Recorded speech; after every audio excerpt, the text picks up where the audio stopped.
Hello and welcome everyone. Thank you very much for tuning in. This is a screencast-o-matic presentation and recording for the second half of the warm-up cycle for the current cycle of warm-ups that we are actually on. So once again, you know the protocol. Please make sure that you type down the question and the answer for the warm-up packet template. And when you're finished, please hit submit on Google Classroom. Let's go and get started with the first of two questions for the warm-ups, and then we'll progress from there.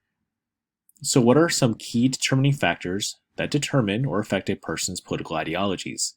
This question coincides with the lesson about political ideologies and voter behavior. So please listen carefully to some of the key things that actually might affect this for an individual voter in our democracy. The first thing here is family, and this is probably one of the most important and prevalent components affecting a person's political ideologies. Someone's parents, guardians, they actually serve as a primary role for ideological development early on in life. When you think about your morals, your values, your ethics, there's a good chance that your parents and guardians taught you that at a young age. Also your friends. In fact, your peer groups play a pivotal role, especially in adolescence, and basically your peer groups help you embellish feelings of belongingness and consensus building or agreement amongst your friends. Common friends might have common political ideologies. Additionally, occupation. The job that you work or the career field that you enter into actually defines a lot of your lifestyle. And issues can be seen differently depending on what career you're in. For example, in Crash Course, they talked about teachers being part of the teacher union.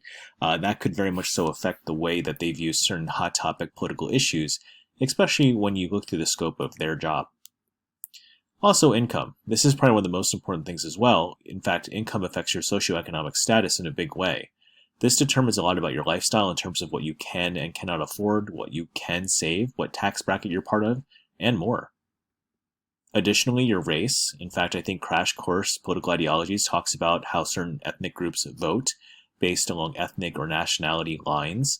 And these types of demographic information shows us as a populace how different groups view different types of values and different types of issues across general trends. Additionally, your education level is really important to defining what your political ideology might be like. Levels of education can dictate personal and political ideologies. So for example, a person who just has a high school degree might be part of a certain political ideology than a person who is of a collegiate status or somebody who's pursued their master's or doctorate degree in this way. Additionally, location and geography matters too.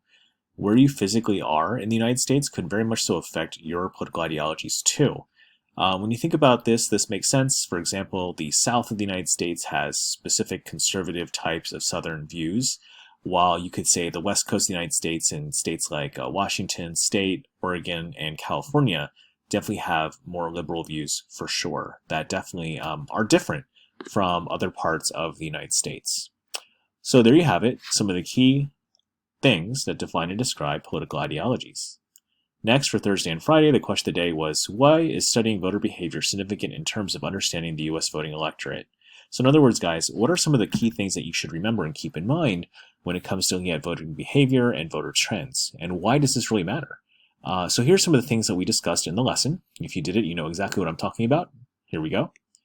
The first thing here is, I guess one of the biggest reasons for studying voter behavior is predicting the election outcome of an upcoming race or contest.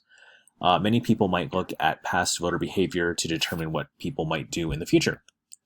Additionally, we can assess different demographic information in America. So in other words, people who are of different demographic groups might vote a certain type of way, like I said with the previous warm-up, and this can show us information too about voting trends. Additionally, sociological factors allow us to dissect voters more closely. So for example, you might be able to identify special social circumstances that will deter people from voting certain ways.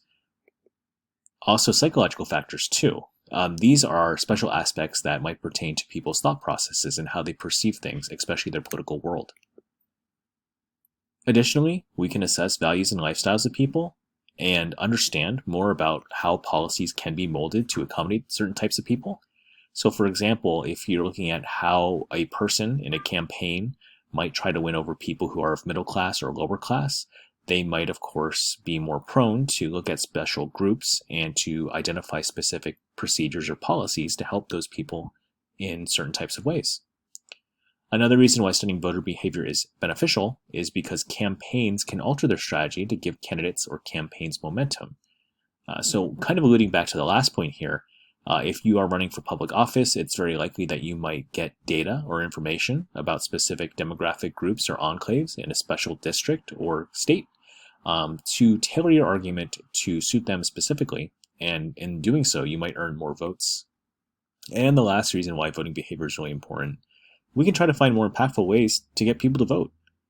Voting apathy is a huge problem in this country. And so if we actually dedicated more time, resources, and research into identifying ways why people don't vote and actually getting them to vote, this would be one of the best things for our democracy. So there you guys have it. Those are all the questions and the answers for the current cycle warm-ups for the questions of the day. Thank you very much for tuning in. And remember, good luck with completing the rest of the warm-up packet assignment and proceed accordingly to the next one. Thanks.